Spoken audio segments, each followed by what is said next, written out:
Hello friends,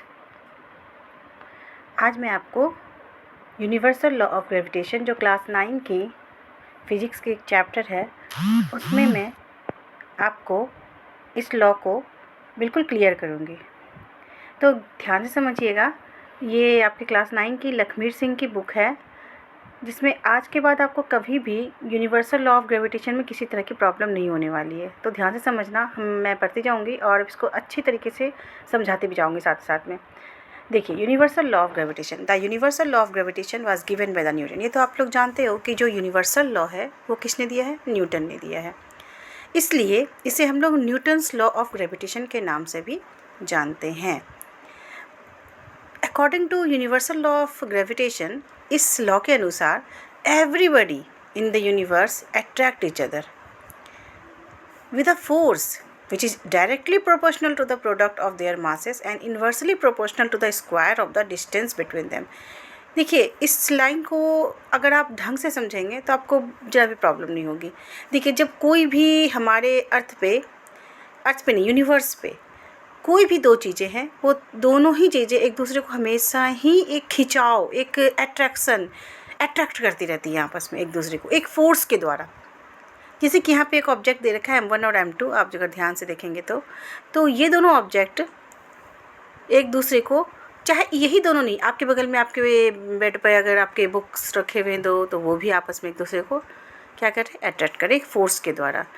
तो ये जो होता है, इसमें कहा जा रहा है हर एक बॉडी जो यूनिवर्स में होती है वो एक दूसरे को अट्रैक्ट करती है विद अ फोर्स जो कि डायरेक्टली प्रोपोर्शनल होता है प्रोडक्ट ऑफ देयर मास। जैसे कि अगर एक बॉडी का मास अगर M1 है और दूसरे का M2 है अकॉर्डिंग टू द फिगर, तो वो दोनों का प्रोडक्ट यानी कि दोनों का multiplication, product in the sense multiplication, ठीक है, ऑफ देयर मासेस, और उनकी वजन का मासेस का multiplication, and the inversely proportional to the square of the distance between them.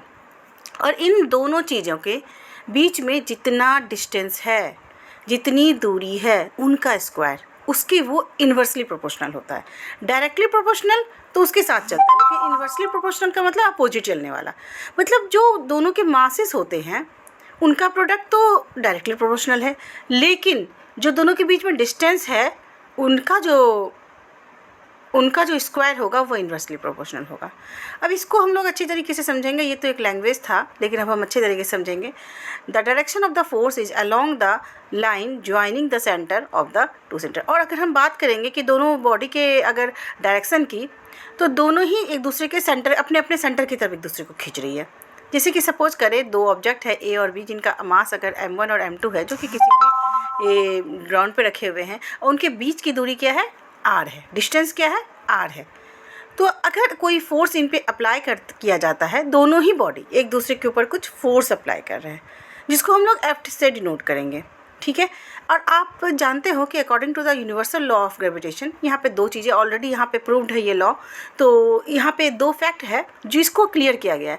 The force between two bodies is directly proportional to the product of their mass. इसका मतलब जो force है वो डायरेक्टली प्रोपोर्शनल, देखिए ये proportional का mark है, जो कि दोनों के मास के M1 और M2 के प्रोडक्ट के बराबर है, ठीक है। डायरेक्टली प्रोपोर्शनल है दोनों ही बॉडी के मास के प्रोडक्ट के। सेकेंड लाइन है the force between the two bodies is inversely proportional to the square of the distance between them. यानी कि जो फोर्स है वो इन्वर्सली प्रोपोर्शनल होगा किसके? फोर्स के डिस्टेंस के स्क्वायर के इन्वर्सली प्रोपोर्शनल होगा। यानी फोर्स जो है प्रोपोर्शनल है, यानी इन्वर्सली प्रोपोर्शनल है दोनों के डिस्टेंस के स्क्वायर। या फिर हम लोग इसको इस तरह से लिख सकते हैं कि F is proportional to the 1/r/2, 1/r/2 r square. तो हम लोग आगे देखेंगे इसमें। तो इससे अकॉर्डिंग टू, अगर हम दोनों को एक एक इक्वेशन 1 और 2 मान लिया जाए, तो उसको अगर एक साथ करें तो ये क्लियर पता चल रहा है कि यानी कि जो फोर्स लगाया जा रहा है वो M1 और M2 के प्रोडक्ट के तो डायरेक्टली प्रोपोर्शनल है, लेकिन R स्क्वायर के इन्वर्सली प्रोपोर्शनल है। और आपको पता होगा, चूँकि आप लोग क्लास 9 में हो, इन चीज़ों की तरह के प्रॉब्लम को आपने सॉल्व नहीं किया है, तो आप किसी भी प्रोपोर्शन को हटाने के लिए किसी कांस्टेंट का यूज करते हैं यहाँ पे। तो यहाँ पे जिस कांस्टेंट का यूज किया जा रहा है वो है यूनिवर्सल ग्रेविटेशनल कांस्टेंट। ये जो वैल्यू होती है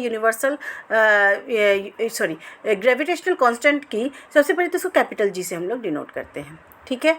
और ये बिल्कुल किसी भी चीज़ के मीडियम पे डिपेंड नहीं करती है, किसी भी चीज़ के मास के ऊपर डिपेंड नहीं करती है, ना ही किसी चीज़ों के डिस्टेंस, दोनों जो दो चीज़ों के डिस्टेंस के भी ऊपर डिपेंड करती है, यानी कि बिल्कुल फ्री है ये जो ग्रेविटेशन है, ग्रेविटेशनल कांस्टेंट है, ये बिल्कुल फ्री होती है, इसकी वैल्यू फिक्स होती है। ठीक है, तो ये जो फार्मूला है, इस तरीके से जो फार्मूला रेडी हुआ वहाँ पर F is equal to gravitational constant multiplied by m1 into divided by r square. इससे एक फैक्ट और हमें पता चल रहा है कि gravitational force between the two bodies is inversely proportional to the square of the distance between them. तो इस यानी कि जो डिस्टेंस है उसके स्क्वायर के इन्वर्सली प्रोपोर्शनल है। तो आप क्या इस चीज़ पे सोच सकते हैं, अगर हम डिस्टेंस को बढ़ा दें, क्योंकि ये इन्वर्सली प्रोपोर्शनल, डिस्टेंस को अगर हम बढ़ा दें तो वैल्यू अपने आप एफ की घट जाएगी। इन द सेम वे अगर हम डिस्टेंस को घटा दें तो वैल्यू एफ के अपने आप बढ़ जाएगी, क्योंकि ये क्या है, ये इन्वर्सली प्रोपोर्शनल यानी डिवाइड आप जानते हो, जितना बड़े नंबर से डिवाइड करेंगे अगर हम लोग तो उतनी वैल्यू घट जाएगी, और जितना अगर छोटे नंबर से डिवाइड करेंगे उतनी वैल्यू उसकी बढ़ जाएगी। तो उसी तरीके से यहाँ पे कहा जा रहा है, अगर हम डिस्टेंस को डबल कर दें, ठीक है, तो ग्रेविटेशनल फोर्स की वैल्यू 1/4 हो जाएगी, यानी कि घट जाएगी, 4 गुना घट जाएगी। लेकिन अगर यही डिस्टेंस को अगर हम हाफ कर दें तो ग्रेविटेशनल फोर्स की वैल्यू 4 गुना बढ़ जाएगी। जैसे कि मान लिया कि मैंने यहाँ पे हल्का सा आपको समझाया हुआ है कि अगर मान लिया कि आर की वैल्यू अगर 2, यानी कि अगर 2 होती तो स्क्वायर करके 4, और अगर हम उसको बढ़ा देते तो उसकी वैल्यू क्या हो जाएगी, देखिए 4 स्क्वायर हो गई तो 16, मतलब कि देखिए 4 गुना कैसे ही अगर हम बढ़ा देंगे तो वैसे ही उसकी वैल्यू घट जाएगी, उधर की वैल्यू, और जब अगर हम घटा दें तो वैल्यू एफ़ की बढ़ जाएगी। तो इस तरीके से आपको ये तो क्लियर पता चल गया होगा कि ये ग्रेविटेशनल कांस्टेंट और ये फोर्स जो होते हैं ग्रेविटेशनल फोर्स की हम लोग वैल्यू किसी भी डेरिवेशन को कैसे हम लोग सॉल्व करते हैं। तो एक और चीज़ है यहाँ पर यूनिट के बारे में, कई बार हमें होता है ना कि रटना पड़ता है यूनिट को, लेकिन आपको यकीन मानिए रटने की ज़रूरत नहीं होती है यूनिट को। देखिए जैसे कि हमारा फार्मूला है यहाँ पे G is equal to F into R square, बस इसमें कुछ नहीं किया गया है, आपको G की जगह पे F और F की जगह पे G कर दिया गया है, और जिसके कारण अगर आप यहाँ पे ध्यान दीजिएगा कि अगर G यहाँ पर है तो हम लोग एक एक करके अगर इधर बैक साइड इधर इक्वल टू इधर साइड लेकर के आएंगे तो R ऊपर चला जाएगा F से मल्टीप्लिकेशन में R स्क्वायर, और m1 m2 नीचे आ गया। तो बस यहाँ पे यही किया गया है। और उसके बाद G, चूँकि हमें क्या करना है कि G के ग्रेविटेशनल कांस्टेंट के यूनिट को निकालना है, इसके लिए हम लोग सबसे पहले क्या करेंगे, फोर्स की यूनिट को लिखेंगे, यानी कि आप जानते हो कि फोर्स की यूनिट क्या है, न्यूटन होती है। और चूँकि यहाँ पर R स्क्वायर है तो जैसे ही R स्क्वायर हम लोग लिखेंगे, यानी कि R मतलब डिस्टेंस को हम लोग मीटर में मापते हैं, चूँकि स्क्वायर है तो मीटर स्क्वायर, और नीचे क्या है, दो चीज़ों का मास है, मास को हम लोग केजी में मापते हैं। ठीक है, तो जो कि दो चीज़ें हैं केजी इंटू केजी, इसलिए केजी स्क्वायर यहाँ पर लिख दिया गया है। और जैसे ही केजी स्क्वायर, या आप चाहो तो इस तरह से ऑब्लिक में NM square oblique KG square भी लिख सकते हो, या फिर अगर आप चाहो तो एनएम स्क्वायर केजी, क्योंकि जब भी कोई भी चीज़ें बटे से ऊपर आती है तो माइनस में चली जाती है, तो चूँकि केजी स्क्वायर में था इसलिए केजी -2 उसके यहाँ पे पावर आ जाती है। तो इस तरीके से आपने, मुझे लगता है कि बहुत ही अच्छे से सीख लिया होगा कि हम लोग किस तरीके से ग्रेविटेशनल कांस्टेंट निकालते हैं और साथ ही साथ में को प्रूफ करते हैं और उसकी यूनिट को निकालने का तरीका।